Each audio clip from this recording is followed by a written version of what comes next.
Bismillahirrahmanirrahim, dear students. Assalamu alaikum. Welcome you in English class. We have lecture number 4 today. In the last lecture, we did the paraphrasing. We solved the question of paraphrasing, and today we have the relating to these stanzas, the questions on page number 84. Today we will learn about the page number 84, 85, 86, and 87. So on page number 87, definitely you will notice that underline the words and phrases that depict their clear imagery in the poem. Dear students, we have a figure of speech. Figure of speech we have been using in the poem sometimes.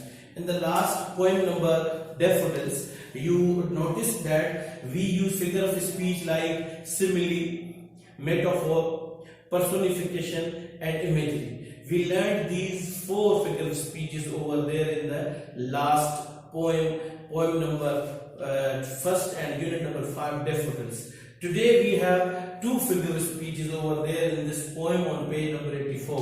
One is alliteration and second is imagery. First we will learn about alliteration. What is alliteration? Dear students, alliteration refers to the repetition of the same consonant sound in the words which are used closely together in the poem, which are used near to in the poem or in the stanza. Again I will repeat, refers to the repetition. Keep in mind, repetition of the same consonant. Dear students, as you are well aware about the consonant, we have in 26 alphabets, we have 5 vowels, A, E, I, O, U. These are the 5 vowels. Rest of we have a 21 consonant over here. So he is talking about the alliteration, refers to the repetition of the same consonant sound in words which are used closely together. If you will look at your book, we have example over there about same, like what the examples we have about examples. You can check over here in your book as well. First example is given over here, whose goods. If you will go in the stanza, first stanza is there, whose woods these are, I think I know. Now whose woods? Now look over there, whose woods.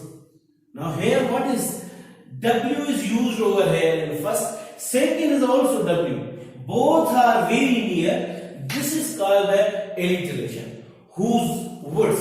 Yes, sorry. Whose woods? W H O. Yes. W H O S E. Whose woods? Now here is W also used. Here is also W used. Means 2 consonants are used together here in a line, in a stanza. This is an example, or this is called alliteration. Okay, another example you can see in your book, like book is here, his house, like his house. Now here, dear students, you will see his H is used, here house H is used. Means this both consonants are used together. This is also example of alliteration. They are used together. Third example you can see over, see me stopping. See me stopping. You can see these all 3 examples are in the first stanza. Keep in mind. See, S double E S, and stopping is also with S. It means that the both are same consonants, both are in a line. So these are the 3 examples. We have more examples in the other stanza, but here we discuss these 3 which are given in your book in the first stanza.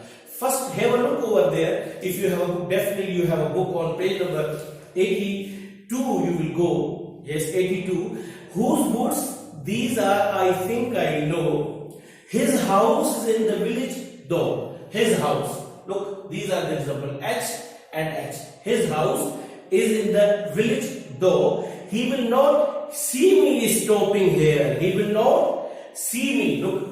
He will not see me. Me is only word in the middle. Stopping. He will not see me stopping here to watch his woods fill up with snow. Watch his woods. Now look, if you say watch his woods. So W both are W here. This is also example of alliteration. So dear students, you must are now well aware about what is alliteration. Alliteration refers to the repetition of the same consonant sound in words which are used closely together in the poem. These are the examples which are already in your book, and now you have to find out the other examples of the alliteration in the other stanzas.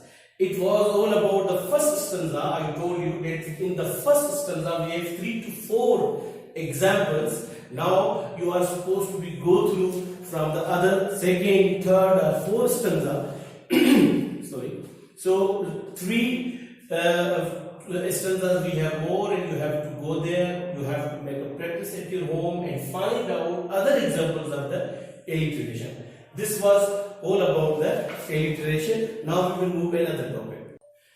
Dear students, another we have imagery. First we read about the alliteration. Second we have imagery. Now what is imagery actually? You have learned in the previous poem as well. Imagery is the construction of details used to create mental images in the mind of the reader. What is coming over here, dear students? Imagery is the construction of details used to create mental images in the mind of the reader. Now, for example, dear students, when we are reading a poem, for example, a kind of a story, many things are in the stories, are in the poems, and that matter, that the material which is there in the story or in the poem, we are going to think about it. Any story or any poem. Look over here, the first poem you read, the daffodils. Yes, for example, I wandered lonely as a cloud. Okay, and that floats on high or vales and hills. So same over here, you can say the dark and deep. So these are kind of images which are coming. That is imagery. Imagery is the construction of details used to create mental images in the mind of the reader through visual sense. Visual means kind of movie you have, kind of video you have, or any kind of video you are watching, and they are trying to create a mental image in your mind. So my mental image is created by through visual sense as well as sense of touch, smell, taste or sound.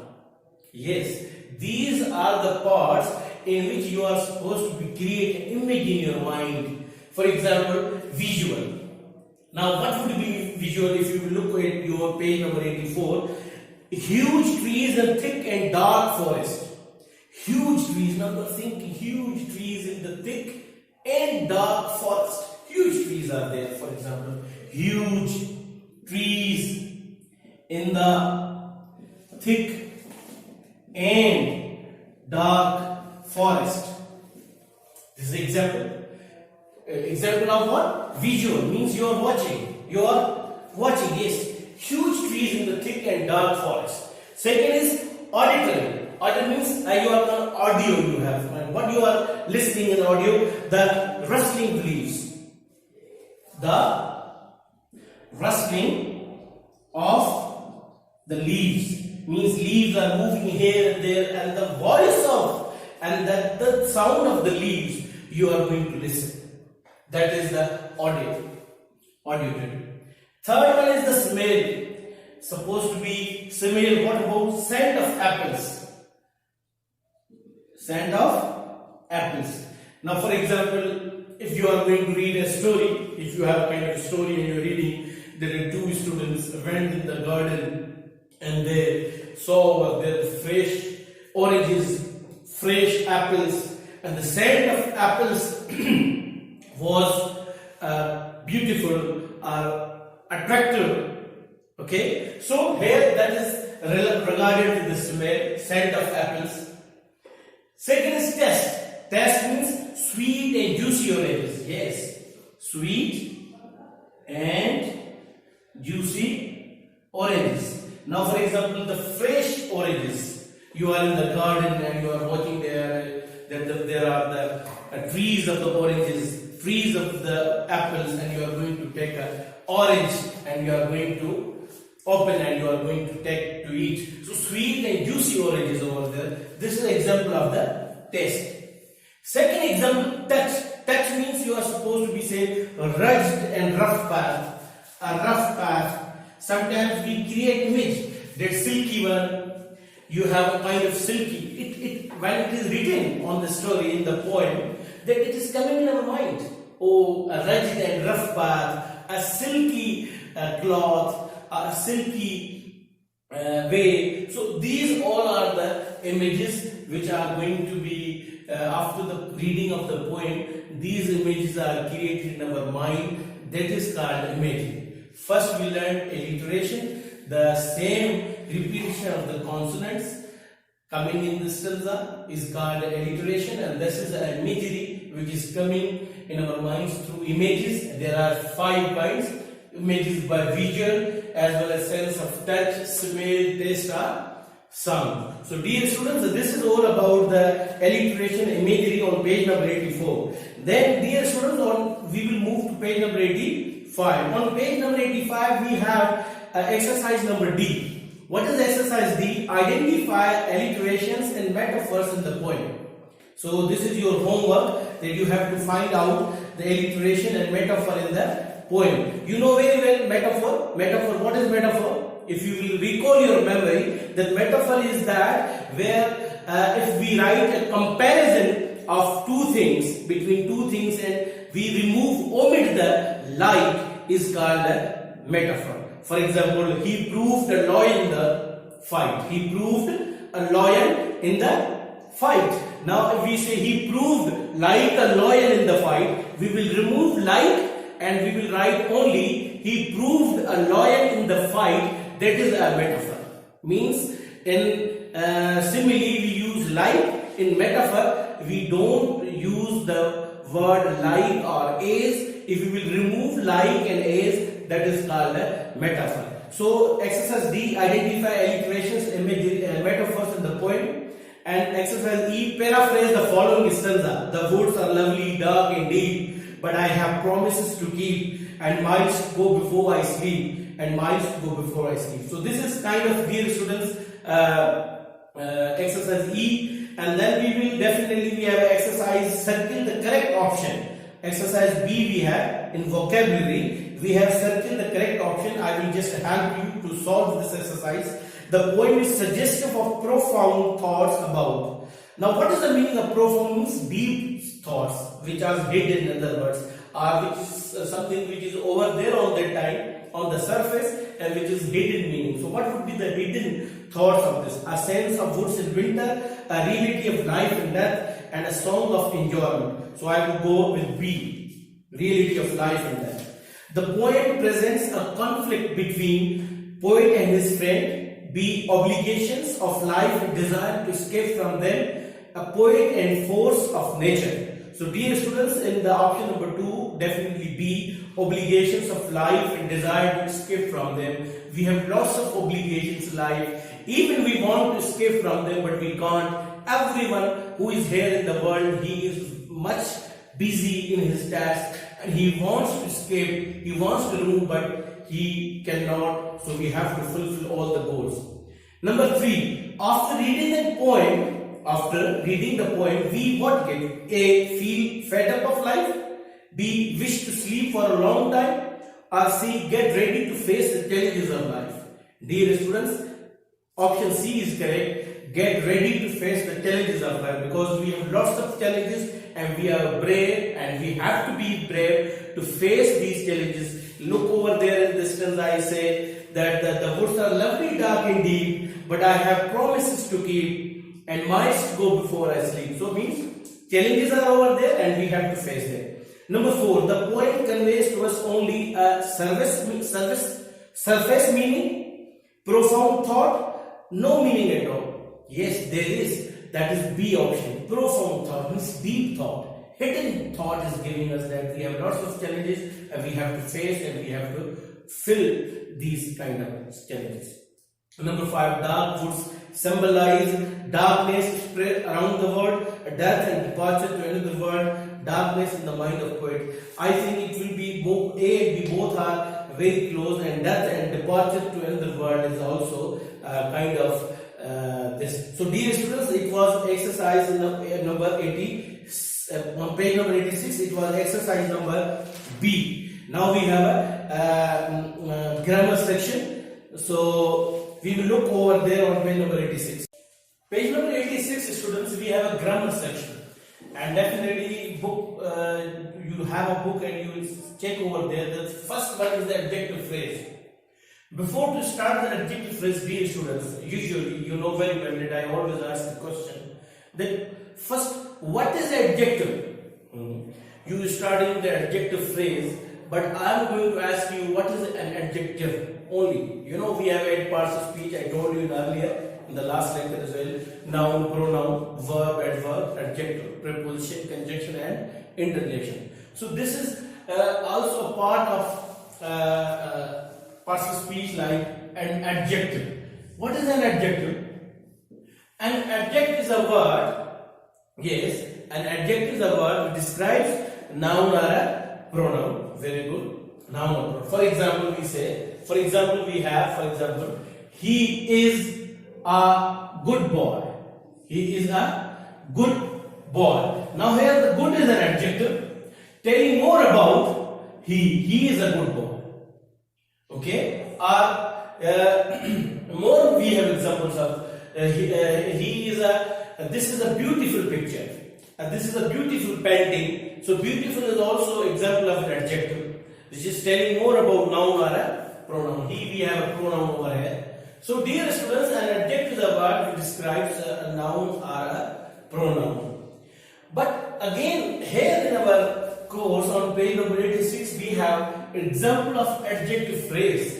Now, definitely after the adjective, what is the adjective phrase? First, say, we are not doing what is phrase? Who will tell me the phrase? Phrase is a group of words which does not give a complete sense. Yes, phrase is a group of words which does not give complete sense. It's a group of words. Group of words means 2 words, more than 1, 2, 3, 4, but they are not giving any example, any sense. Yes, not any meaning. I will give you the example of the phrase. For example, in the room. This is phrase, in the room. If I say in the room, so you say, what is in the room? Means sense is not complete. On the table. On the table. What is on the table? You don't know. So means this is called a phrase. A phrase is a group of words which does not give complete sense. They are not giving complete meaning. Our sense is not complete. So here we say this is a phrase. But now we are talking about adjective phrase. Now what is the definition of adjective phrase? Adjective, yeah, definition is written on your page. An adjective phrase is group of words which works as an adjective. Yes, an adjective phrase is a group of words that does the work of an adjective. Now he is saying the work of an adjective. And what I told you, the work of adjective? What is the work of adjective? What is the function of adjective? Adjective's function is to describe noun or a pronoun. Yes. In other words, we can say an adjective is a describing word. So it describes, it tells more about the noun or a pronoun. So it means that adjective phrase also describes noun or a pronoun, or it tells more about noun or a pronoun. Same as the adjective is working, same the adjective phrase will functions. For example, I will give you example over there. It is also I like to, yes, I like to see a smiling face. Smiling face. Now smiling face is adjective. Face is noun, but smiling is adjective. As smiling is telling more about which face do you like? Smiling one. So it is one word adjective. This is only one word. It's not adjective phrase. It is adjective. Sorry. Adjective. This is only adjective. One word adjective. Now we will give the example. I will write the example of the adjective phrase. What would be? I like to see. I like to see. Sorry. See a face. See a face with a smile on it. With a smile on it. Now, dear students, with a smile on, this is a adjective phrase, because you say 1, 2, 3, 4 words are overused over there, and these all words are telling more about this one word noun face. I like to see a face. Which face do you like to see? I like to see a face with a smile on it. Means I like such faces which have smile on it. Here we have, I like to see a smiling face. So smiling was just one word, it was adjective we call. But here with a smile on it is a group of words, means more than one. So it is called adjective phrase. I will give you more examples. Like for example, and usually I told you in the classes, because you learned in class 6 or 7 as well, or in 8 for example, the boy with a red cap is my brother. Which boy is your brother with a red cap? Okay. A girl with curly hair is my sister. Which girl is your sister with curly hair? So with curly hair, with red tie, with blue cap, these all are the examples of the adjective phrase. Okay, so I think you people are well aware about it. First of all, you learned today what is adjective. What is an adjective? It is a describing word. Then you learned what is phrase. Phrase is a group of words, does not give sense. And then we learned what is adjective phrase. It works as an adjective, means it describes noun or pronoun. Here we have example smiling face. Smiling is just one example of the adjective. Then we have I like to see a face with a smile on it. With a smile is an adjective phrase. So this is adjective phrase. Now second, dear students, we have adverb phrase. First we learned adjective phrase, now we have adverb phrase. What is the definition of adverb phrase? I said before to start an adverb phrase, definitely my question is then what is the definition of an adverb? Last time you remember that we learned what is an adverb? Yes, an adverb is a word which describes the meaning of verb or adverb or an adjective. Yes, and here what would be the meaning and definition of adverb phrase? An adverb phrase is a group of words which does the work of an adverb, which functions as an adverb in the sentence. So the function of an adverb which describes, yes, tells more about the verb, adjective or adverb. So dear students, similar we have Ali ran quickly. Ali ran quickly. Now dear students, the quickly is an adverb. What is this? An adverb, single one word adverb. This is Ali ran quickly. So this quickly is telling more about this ran verb. This is main verb. This is verb and this is adverb. Quickly is adverb. Quickly, slowly, always. These all are the adverbs. So here Ali ran quickly, this is adverb. Now we have example of the adverb phrase. Ali ran at great speed. Ali ran at great speed. At great speed is the adverb phrase. Why? Because these all 1, 2, 3 words are telling more about ran. How Ali ran?